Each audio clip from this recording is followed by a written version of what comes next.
ជាការពិតណាស់ការដឹងគុណនៅពេលមានគេសរសើរគឺជាការបង្ហាញមនុស្សដែលមានវប្បធម៌នេះជាវិធីឆ្លើយតបដ៏ល្អប្រសើរមួយចំនួនអាស្រ័យលើស្ថានភាព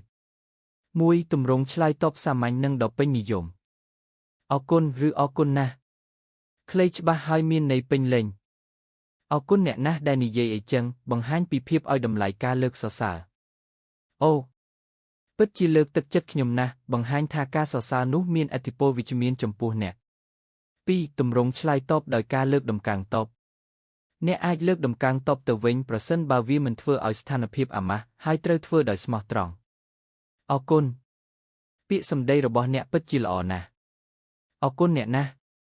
ខ្ញុំក៏ចូលចិត្តរបស់អ្នកដែរប្រសិនបើជាការពិត3ទម្រង់ឆ្លើយតបដោយសម្រស់ស្រួលពិតជាក្តីល្អចិត្តពីអ្នកហើយសូមអរគុណខ្ញុំរីករាយដែលអ្នកចូលចិត្ត4ទម្រង់ឆ្លើយតបដោយការបន្ទាបខ្លួនបន្តិចសម្រាប់ស្ថានភាពផ្លូវការឬចំពោះមនុស្សចាស់ជាងអរគុណច្រើននេះគឺដោយសារតែការជួយគាំទ្រពីបងប្អូនទាំងអស់គ្នាបង្ហាញពើភាពឲ្យតម្លៃការរួមគ្នា